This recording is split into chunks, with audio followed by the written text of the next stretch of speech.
আমরা রেগুলারলি যেভাবে মেডিসিন পড়ছিলাম, আজকের আলোচনা সেইখানে একটু ব্রেক করে আমি দীর্ঘদিন যাবৎ একটা বিষয় নিয়ে ভাবছিলাম, সেটা আপনাদের সঙ্গে আলোচনা করছি। দেখেন, আমরা হোমিওপ্যাথি ডাক্তাররা হোমিওপ্যাথি ঔষধের পাশাপাশি বায়োকেমিক ঔষধ ব্যবহার করি।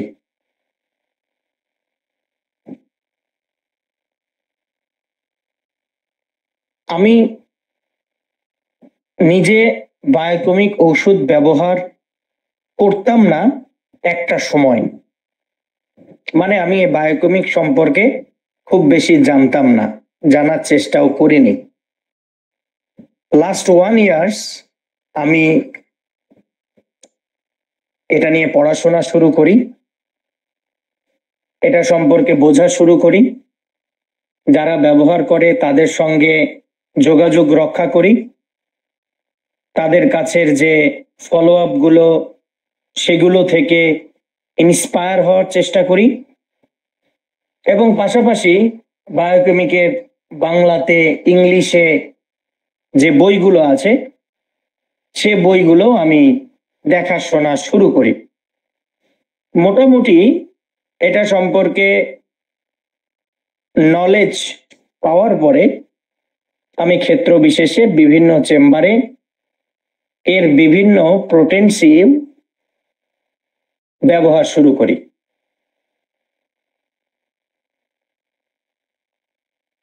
এবং রোগী ভালো আছে, ফাইটাম চলতেছে, এমন ক্ষেত্রগুলোতেও আমি এই ওষুধগুলো ব্যবহার করি। আপনারা নিশ্চয় অবগত আছেন, বায়োকেমিক ফর্মুলা অনুযায়ী 12টা ঔষধ আছে। এই যে 12টা ঔষধকে আমার এই চিন্তা ভাবনা ব্যবহার, যারা ব্যবহার করে তাদের থেকে তাদের অভিজ্ঞতা বইপত্র ঘেটে যতটুকু মনে হয়েছে, আমাকে যদি বলা হয় যে এক কথায় বায়োকেমিক ওষুধকে কি বলবেন, তাহলে আমি বলবো বায়োকেমিক ঔষধ অর্থ হচ্ছে vital cell foods. Vital cell foods, এই 12টা ওষুধকে আমি এটা বলতে পারি, এই জায়গায় আমি পৌঁছিয়েছি। আর এই ভাইটাল ফুডস, সেল ফুডস নিয়ে আজকের এই আলোচনা। একদম প্র্যাকটিক্যাল ওয়েতে কথা বলবো, আশা করি শুনবেন এবং আপনাদের অভিজ্ঞতাগুলো যদি থাকে আমার সঙ্গে শেয়ার করবেন।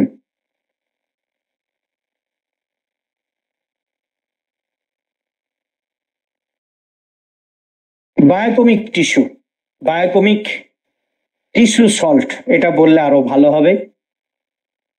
এটা একটা অজৈব যৌগিক বলতে পারি, বা জীবন্ত কোষের ভিতরে হোমিওস্ট্যাসিস মানে দেহের যে অভ্যন্তরীণ ভারসাম্য আছে এটাকে বজায় রাখতে অপরিহার্যভাবে কাজ করে। কথাটা কিন্তু বুঝিয়েন, এগুলা বুঝতে হবে, এগুলা পড়াশোনার থেকে বেরিয়ে আসছে। বায়োকেমিক যে ওষুধগুলো আছে বা টিস্যু সল্ট হলো একটা অজৈব যৌগ, যেটা জীবন্ত কোষের ভিতরে হোমিওস্ট্যাসিস বজায় রাখতে সাহায্য করছে বা বজায় রাখতে অপরিহার্য কাজ করছে। হোমিওস্ট্যাসিস মিন্স দেহের অভ্যন্তরীণ ভারসাম্য। এই ওষুধগুলো হোমিওপ্যাথির যিনি আবিষ্কারক প্রবর্তক স্যামুয়েল হ্যানিম্যান সর্বপ্রথম কিন্তু এই বায়োকেমিক রেমিডিসের প্যাথোজেনেটিক প্রভাব এবং চিকিৎসা প্রয়োগ নিয়ে গভীরভাবে গবেষণা করেছিলেন। এগুলা কিন্তু কথা কেউ বলে না, এগুলা চাপা পড়ে গেছে এখন। তার গবেষণায় লাইম সল্ট, পটাশ, সাইলেশিয়া এর উপর ভিত্তি করেই পরবর্তীতে কিন্তু এই টিস্যু রেমেডির যে ব্যবহার, চিকিৎসা পদ্ধতি, ব্যবস্থা, ভিত্তি এগুলা তৈরি হয়। ডাক্তার উইলহেলম শুসলার এটার ওপর, এই ধারণাগুলোর ওপর হ্যানিম্যানের ভিত্তি করে নতুন একটা চিকিৎসা পদ্ধতি চালু করেছিলেন 1873 সালে।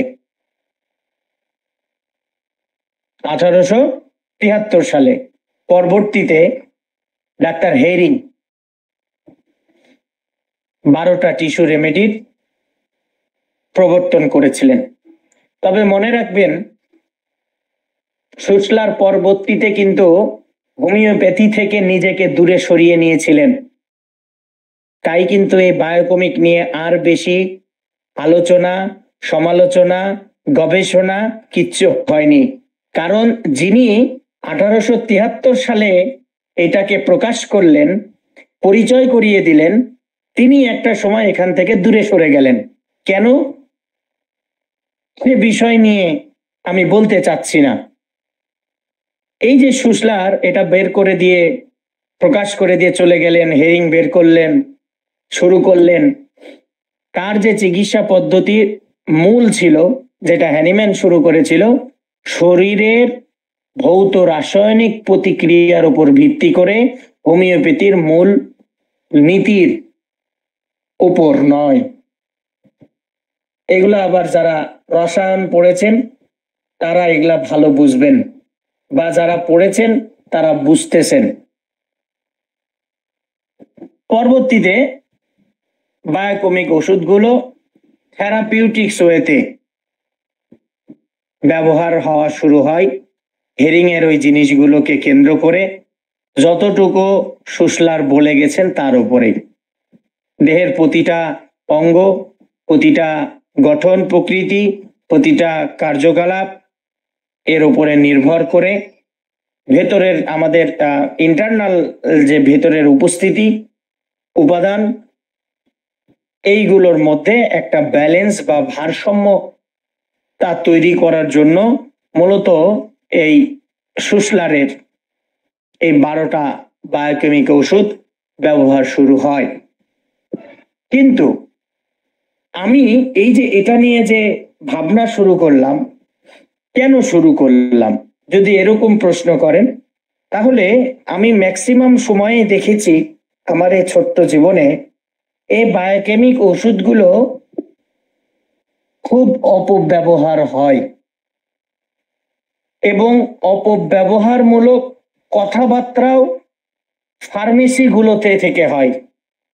যারা হয়তো বাপে খেদানো মায়ে তাড়ানো যেগুলা হোমিওপ্যাথি ডাক্তার আছে, তাদের কাছ থেকে মুখামুখি শুনেছে।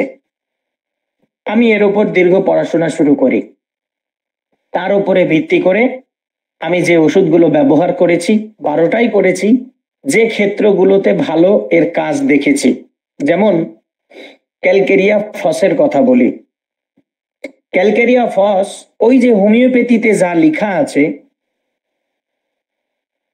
হোমিওপ্যাথিতে যা লেখা আছে ঠিক তার বিপরীতেই, বিপরীত না, ঠিক অনুরূপ ক্ষেত্রেই ক্যালকেরিয়া ফস বায়োকেমিক 6x এর থেকেও 12x থেকে 30x থেকে নিয়ে 200x পর্যন্ত আমি খুব ভালো রেজাল্ট পেয়েছি। যেমন থাইসিসের ক্ষেত্রে ভালো কাজ পেয়েছি, যাদের দাঁত উঠতে সমস্যা তাদের ক্ষেত্রে কাজ পেয়েছি, লস অফ ইমিউনিটি সেখানে কাজ পেয়েছি, রক্ত শূন্যতার ক্ষেত্রে কাজ পেয়েছি, ফ্র্যাকচারাল কেসে হাড্ডি ভেঙে গেছে জোড়া লাগাতে খুব ভালো কাজ পেয়েছি। এবং এটা কিছুদিন আগেরই কেস বলছি, এই চাঁপাই নবাবগঞ্জের আব্দুল্লাহ বাপের কথা বলতেছি।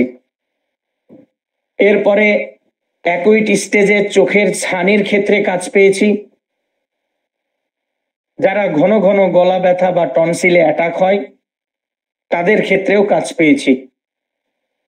Bright disease, heart disease, cardiac effusion, pulmonary effusion, fistula এবং ম্যাক্সিমাম রোগ যন্ত্রণায় নড়াচড়াতে বাড়ে। ওই ইগনেশিয়া ক্যালকেরিয়া ফসফরিক অ্যাসিডের যে মানসিক লক্ষণগুলো আছে সেই মানসিক লক্ষণগুলোর ক্ষেত্রেও কাজ পেয়েছি। যে কোনো ধরনের হাড্ডি কেন্দ্রিক ইডিওপ্যাথিক বাত বলবো আমি এগুলার ক্ষেত্রে, এই ক্ষেত্রগুলোতে আমি ক্যালকেরিয়া ফস 6x ব্যবহার করিনি, 12x, 30x থেকে 200x পর্যন্ত আমি রেজাল্ট স্বচক্ষে দেখেছি। আমি এগুলো নিয়ে আরো চিন্তা ভাবনা করছি, পড়ছি, পরবর্তীতে আপনাদেরকে জানাবো। ক্যালকেরিয়া ফস সম্পর্কে এতটুকুই এই আলোচনা। 2 নাম্বার ওষুধ হচ্ছে calcarea floor, fluoride of lime. আচ্ছা, এটা এক্সোস্টিস, ওই যে পায়ের গোড়ালির হাড্ডি বেড়ে গেছে, বোন টিউমার, আমি স্পষ্ট ভাষায় বলছি, বোন টিউমারের ক্ষেত্রে, বোন টিউমার এর ক্ষেত্রে ক্যালকেরিয়া ফ্লোর 12x থেকে 200x পর্যন্ত আমি আমার সিনিয়র ডাক্তার যারা ব্যবহার করে তাদের শরণাপন্ন হয়েছে, এটা পড়াশোনার ক্ষেত্রে তারাও রেজাল্ট দিয়েছে।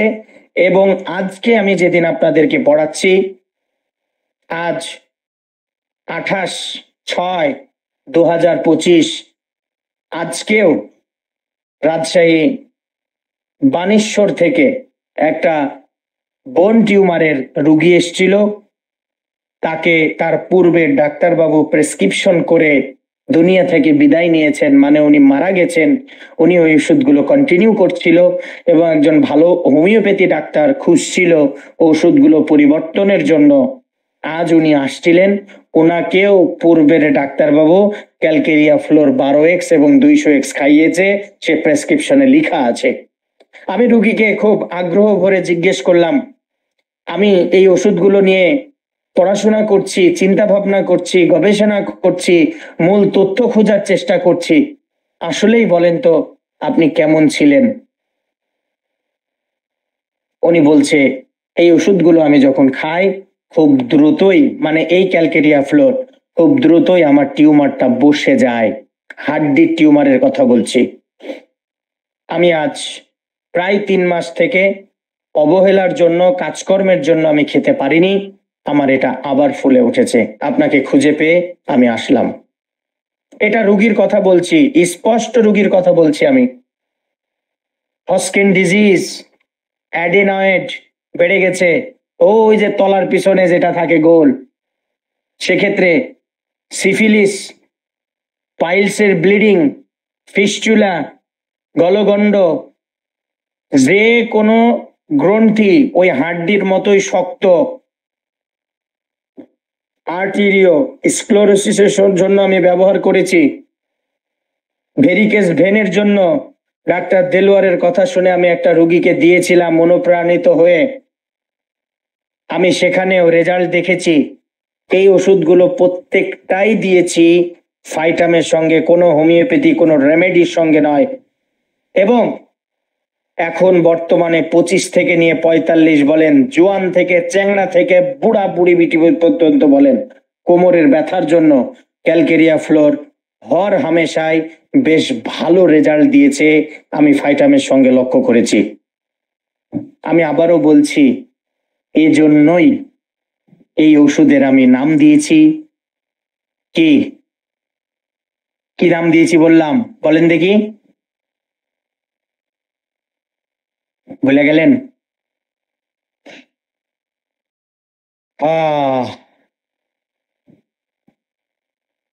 ভাইটাল সেল ফুডস নাম দিয়েছি। এটার মধ্যে অনেক প্যাথোজেনিক ইফেক্ট আছে। এত সস্তা ভাবিয়েন না, এত অপব্যবহার করিয়েন না। বুঝে ওষুধ দিয়েন। আপনারা এখানে যারা উপস্থিত আছেন, যারা শুনছেন, পরবর্তীতে যারা শুনবেন, হয়তো সবাই এর থেকেও আরো অনেক অভিজ্ঞতা আছে। প্লিজ অনুরোধ থাকবে কমেন্ট সেকশনে কমেন্টস করিয়েন, বা আপনারা যারা এখন উপস্থিত আছেন তারাও প্রয়োজনে গ্রুপে লিখিয়েন। আমার এই ভাবনা চিন্তাগুলো যেন সার্থক হয়। কিছুদিন আগে আমি একটা কেস পড়ছিলাম। ও লোকের বয়স 60 বছর, উনি অস্টিও আর্থ্রাইটিসে ভুগছেন, চলাচল একেবারেই খুব কষ্ট সহনীয়। তাকে ক্যালকেরিয়া ফ্লোর 6x, পরবর্তীতে 12x দেওয়া হয়েছিল। উনি বেশ উন্নতি লাভ করেছিলেন। সেক্ষেত্রে আর্থ্রাইটিসের জন্য ক্যালকেরিয়া ফ্লোরকে আমরা চিন্তা করতে পারি। Next medicine calcarea সাল্প plaster of Paris, একে আমরা জিপসামও বলতে পারি।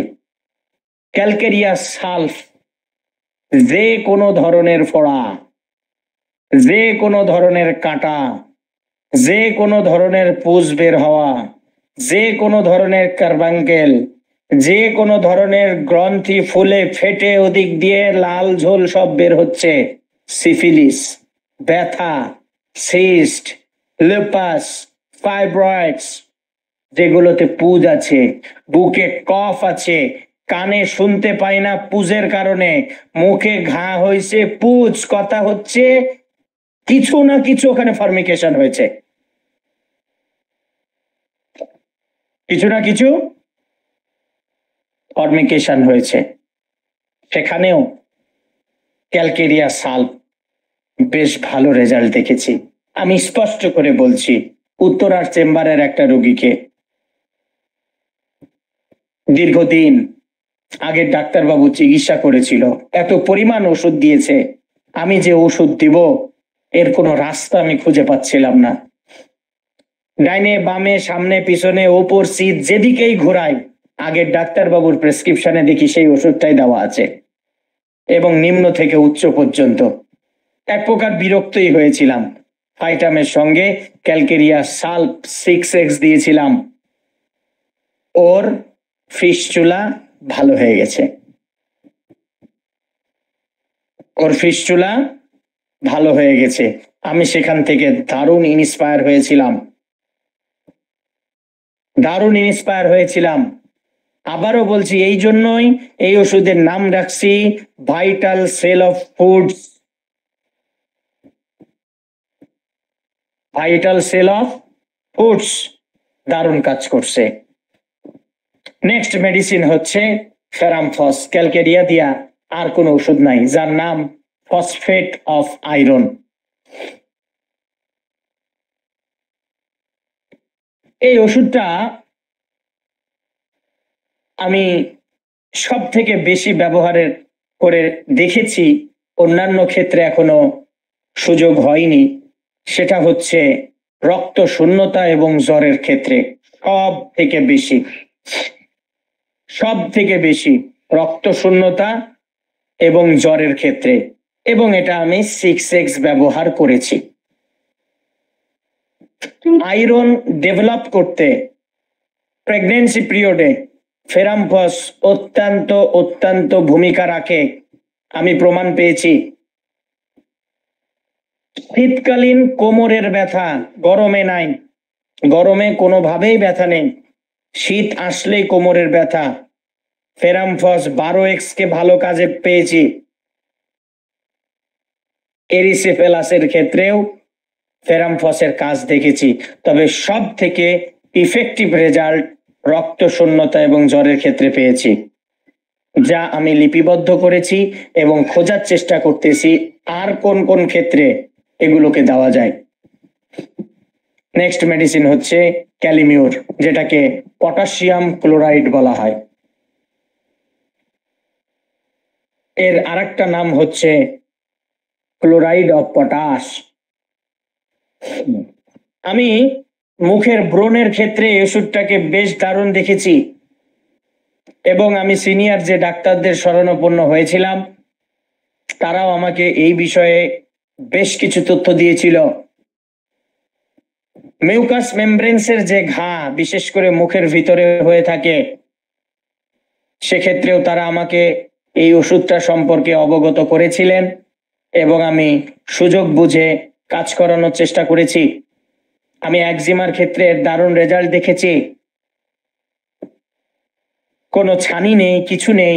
হঠাৎ করে দীর্ঘদিন স্ক্রিন অ্যাডিক্টেড হওয়ার কারণে চোখে কম দেখা, সেক্ষেত্রেও এর রেজাল্ট আমি আমার সিনিয়রদের কাছ থেকে শুনেছি।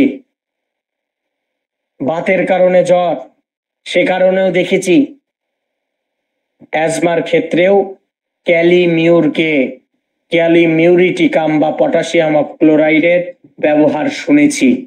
কিন্তু আমি একনি ছাড়া অন্য কোনো পয়েন্ট যেগুলো বললাম নিজে এখনো ব্যবহার করার সুযোগ পাইনি। আমি আবারও বলছি, আমি এটা নিয়ে ভাবছি, কারণ আমি বায়োকেমিক ঔষধ ব্যবহার করতাম না। আমি এখন পড়াশোনা করে দেখছি যে আমাদের যে সেলের খাদ্য, অ্যাপ্রিপিয়েট খাদ্যর জন্য বায়োকেমিক ঔষধের বিকল্প নেই, তাই একে ভাইটাল সেল অফ ফুড বলছি। আপনারা আমার এন্ট্রি মারতে পারেন, সমালোচনা করতে পারেন, আমি চাচ্ছি করেন, মূল জিনিসটা উঠে আসুক যেন আমি লাভবান হই।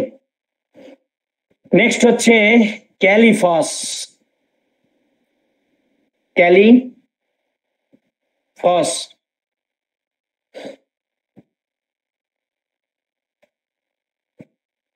ক্যালিফস যেটাকে ফসফেট অফ পটাশ বলা হয়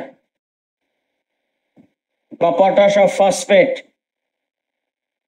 এই ক্যালিফসকে এক বাক্যে বলছি, চাঁদি থেকে নিয়ে পায়ের তলা অবধি যে কোনো ধরনের শক, যে কোনো ধরনের প্রেশার, যে কোনো ধরনের আতঙ্ক, যে কোনো ধরনের ফ্যাটিক ডিসচার্জ, যে কোনো ধরনের অ্যালোফ্রেশিয়া, যে কোনো ধরনের আতঙ্কজনিত অ্যান্টিসিপেশন, এই সব ক্ষেত্রে নার্ভকে চাঙ্গা করার ক্ষেত্রে ক্যালিফসকে খুব ভালো রেজাল্ট দেখেছি এবং ম্যাক্সিমাম সিনিয়র ডাক্তারদের কাছ থেকে নার্ভ কেন্দ্রিক এই ওষুধটা ব্যবহারের ক্ষেত্র আমি বেশি দেখেছি। যেসব ছেলেমেয়েরা পড়াশোনা করতে পারে না, যাদের মধ্যে পোর পারফরমেন্স আমরা লক্ষ্য করি, একটু পড়তে লাগলে ঝিমিয়ে যাচ্ছে, এই হচ্ছে ও হচ্ছে, মনে থাকে না, তো এই সেই হ্যান ত্যান হাবি যাবি, তাদের ক্ষেত্রেও ক্যালিফস 6x বেশ ভালো কাজ দেখেছি। 12-200x পর্যন্ত ব্যবহার করার সুযোগ হয়নি, 12 পর্যন্ত ক্ষান্ত হয়েছি। আপনারা ট্রাই করতে পারেন, এর থেকে বেশি কিছু নেই। 7 নাম্বার হচ্ছে ক্যালিসাল্প, যেটাকে সালফেট অফ পটাশ বলা হয়। আজকেও এই ওষুধটা ফাইটামের সঙ্গে একজনকে দেওয়ার সুযোগ হয়েছিল ব্রঙ্কিয়াল অ্যাজমার জন্য, চোখের পানি পড়ার জন্য, চর্মরোগের জন্য,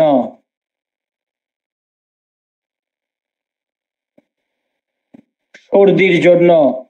এগুলো খুব ভালো কাজ করে, এগুলো না, এইটা খুব ভালো কাজ করে।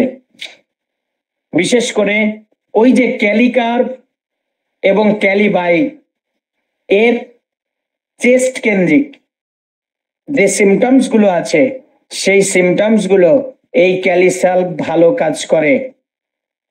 ক্যালিসাল্প ভালো কাজ করে এই ক্ষেত্রগুলো দেখবেন। তবে ব্রঙ্কিয়াল অ্যাজমা ছাড়া, অ্যাজমা শ্বাসকষ্ট ছাড়া, চর্মরোগ বা আদার্স ইয়াগুলোতে সিনিয়র ডাক্তারদের থেকে শোনা এখনো কাজ করার সুযোগ পাইনি। তবে যে কয়েকজন ডাক্তারের কাছে গেছি, তাদের কাছে বেশ ভালো ধরনের তথ্য আমি পেয়েছি। 8 নাম্বার মেডিসিন হচ্ছে ম্যাগনেসিয়াম ফসফেট, ম্যাগনেসিয়া ফসফরিকা।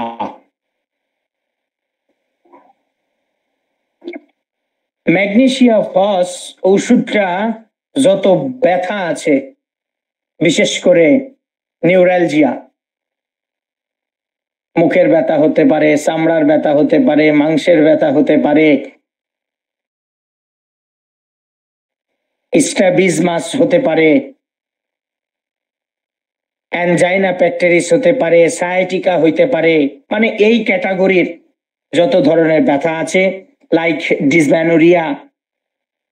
এবং ডিসম্যানোরিয়ার ক্ষেত্রে ম্যাগফস 6S কে একদম চাক্ষুষ প্রমাণ পেয়েছি।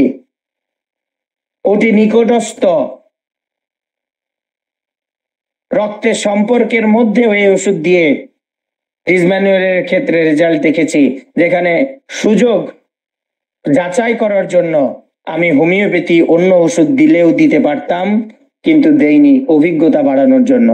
ভালো কাজ পেয়েছি, ব্যবহার করতে পারেন magnesium phosphoricum. 9 number medicine natrum mur, natrum muriaticum, general salt, sodium of chloride, Addison disease, anaemia, Hodgkin disease, গলার মধ্যে ঘা হয়েছে, বন্ধ্যাত্বতে ভুগতেছে, বিষণ্ণতাতে ভুগতেছে, ইত্যাদি ইত্যাদি বিভিন্ন ক্ষেত্রে, বিশেষ করে যাদের শরীরে সোডিয়াম লব পাচ্ছে তাদের ক্ষেত্রে ন্যাট্রামিউরকে বেশ সুযোগ হয়েছে, সিনিয়রদের ক্ষেত্র থেকে পেয়েছি। তবে আমি এখন পর্যন্ত কাউকে এই ন্যাট্রামিউর 6X, 30X, 12X, 200X কোনোটাই ব্যবহার করার সুযোগ হয়নি, ক্ষেত্র খুঁজছি। 10 নাম্বার হচ্ছে ন্যাট্রাম ফস, যেটাকে সোডিয়াম ফসফেট বলা হয়। ন্যাট্রাম ফস ডায়াবেটিস, জন্ডিস, পেটের গন্ডগোল, বিশেষ করে পেটের গন্ডগোলের রোগীদের ক্ষেত্রে বেশ ভালো রেজাল্ট পেয়েছি। চোখ থেকে ডিসচার্জ হচ্ছে, ক্যাটারাক্ট ডিসচার্জ, সেক্ষেত্রেও ন্যাট্রাম ফস 6X এবং পেটের গন্ডগোলের যে কোনো গন্ডগোলের ক্ষেত্রে ন্যাট্রাম ফস 6X খুব সুনামের সঙ্গে আমাকে রেজাল্ট এনে দিয়েছে। এবং ঠিক একই জিনিসগুলো বইপত্রে এবং সিনিয়র ডাক্তারদের থেকে আমি পেয়েছি, ব্যবহার করে দেখতে পারেন। আমি আবারও বলছি, আমি আপনাদেরকে মিক্সড কোনো কিছু কথা বলছি না। সুযোগ, ব্যবহার, প্রয়োজন অন্ধের মতো কোনো কিছু নয়, একদম বাস্তবিক অর্থে একজন ডাক্তার, একজন চিকিৎসক, একজন সেবক হিসাবে, আমার ছেলের খাদ্য হিসাবে এই ওষুধগুলোকে আমাদের ব্যবহার করা উচিত, যা আমি পেয়েছি। এতদিন পাইনি, হয়তো বিভিন্ন জায়গায় কোনো কথা বলে থাকতে পারি, কিন্তু আজ আমি এই বিষয়গুলোর শেষ জায়গায় অবস্থান করছি। আমি কিছুদিনের মধ্যে এগুলো নিয়ে কথা বলাও শুরু করব। 11 নম্বর ওষুধ হচ্ছে ন্যাট্রাম সালফিউরিকাম বা sodium of sulph, sodium sulphate. ওই যে যেমনটা ক্যালকেরিয়া সালফের কথা বললাম, ক্যালিসালফ ব্রঙ্কিয়াল অ্যাজমা, ঠিক এই ন্যাট্রাম সালফও ওই একই ধাঁচের। অ্যাজমা, ডায়াবেটিস, বিশেষ করে এই ন্যাট্রাম সালফকে মাইগ্রেনের ক্ষেত্রে ব্যবহার করতে চেষ্টা করেছিলাম এবং করেছিলাম। কি দারুণ রেজাল্ট! আমাদের রাজশাহীর নামকরা BHMS ডিগ্রিধারী বেশ কিছু টিভিতে অ্যাড দেওয়ালা ডাক্তারকে দেখিয়েছিলেন তারা, এবং তাদের কাছে 4000, 5000 টাকার মতো পয়সা নষ্ট করেছিলেন মাইগ্রেনের জন্য। ও মাই গড, আমি তাদের প্রেসক্রিপশন দেখেছিলাম। ডিগ্রিতে যেমন লটর পটর, প্র্যাকটিসেও তেমন ফটর ফটর। আমার কোনো ওষুধ প্রেসক্রিপশন করার সুযোগ ছিল না। রুগীকে অপেক্ষা করতে হবে, ফাইটাম দিয়ে রুগীকে অবজার্ভে রেখে আমাকে মূল ওষুধে ঢুকতে হবে। সেই সুযোগটা আমি ন্যাট্রাম সালফকে দিয়েই তৈরি করেছিলাম। আলহামদুলিল্লাহ, আমি আবারও আমার গডকে স্মরণ রেখে বলছি, এই ন্যাট্রাম সালফ 12X ওর মাইগ্রেন ভালো হয়ে গেছে।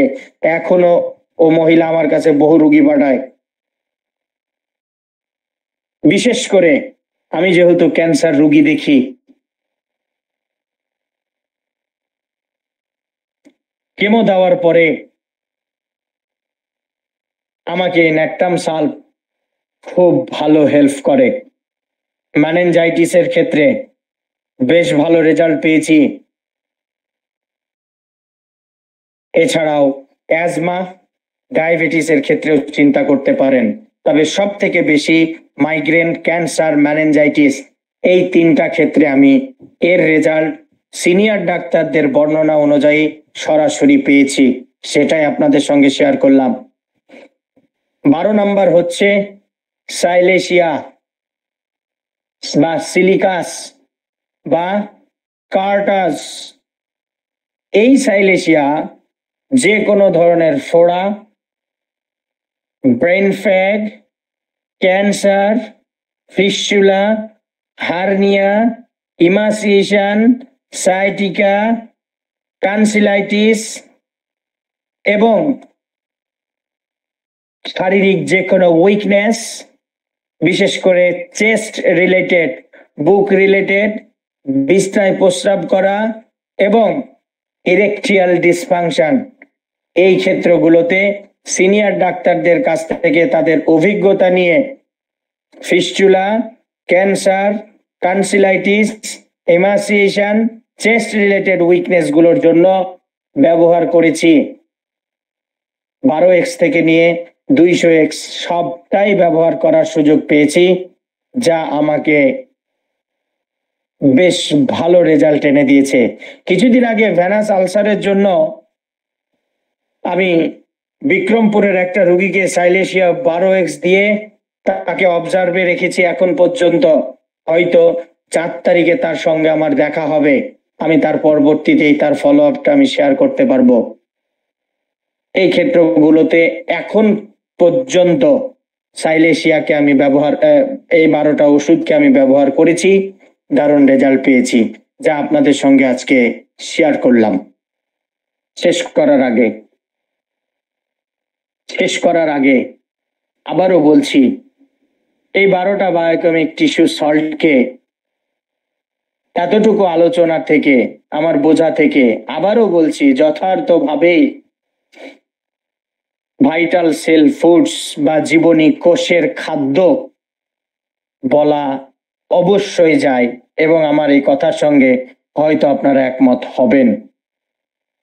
বিশেষ করে যারা রসায়ন পড়েছেন তারা আমার এই কথাগুলোকে A to Z বুঝতে পারবেন এবং আমি কোথায় কথা বলেছি উপলব্ধি করতে পারবেন। সবকিছু বিস্তারিত বলা যায় না, কিছু কিছু জিনিস ডিপ্লোম্যাটিক ল্যাঙ্গুয়েজে বলতে হয়, বাকিটা বুঝে নিতে হয়। কিন্তু যাদের রসায়ন নিয়ে পড়াশোনা নেই, জানেন না, ব্যাকগ্রাউন্ড সায়েন্স ছিল না, তারা হুদাহুদি না পড়াশোনা করে এসে আমাকে উচ্চবাচ্য কথা বলবেন। ডাক্তার সাদ যা বলে ওর পেছনে অনেকগুলো রেফারেন্স থাকে, উইদাউট রেফারেন্স একটা কথাও মুখ দিয়ে বলে না। তাহলে ভাইটাল সেল ফুডস, জীবনী কোষের খাদ্য, যেহেতু এটাকে আমি কোষের আভ্যন্তরীণ খনিজ ঘাটতি পূরণ করতে আপনাদেরকে ব্যবহার করার জন্য উৎসাহ জাগাচ্ছি, তাই এটা কখনোই সরাসরি আপনার রোগকে সারাইতে পারবে না, কিন্তু আপনি যে ওষুধ দিচ্ছেন আপনার অপেক্ষমান সময়ে রোগ নিরাময় করতে সাহায্য করবে, এক ধাপ এগিয়ে নিয়ে যাবে। আর আমাদের কাজই হচ্ছে অর্গাননের 1 নাম্বার সূত্র অনুযায়ী অল্প কষ্টে, স্বল্প সময়ে, অল্প অর্থে, দ্রুত সময়ের মধ্যে একটা রোগীকে সুস্থতার দিকে নিয়ে যাওয়া, স্বাভাবিক জীবনে ফিরিয়ে দেওয়া। যদি এ কথা মেনে থাকি তাহলে আমাদের এই ভাইটাল সেল অফ ফুডস, এই 12টা ওষুধকে জানতে হবে। বিশেষ করে যারা মৃদু এবং দীর্ঘমেয়াদী বিভিন্ন অসুস্থতায় ভুগছেন তাদের ক্ষেত্রে আমি একদম স্পষ্ট করে বলছি, তাদের সুস্থতার জন্য এই ঔষধ, এই রেমেডিগুলো, এই ভাইটাল সেল ফুডস গুলো একবারেই নিরাপদ। এর মধ্যে কোনো আক্রমণাত্মক কিছু থাকে না।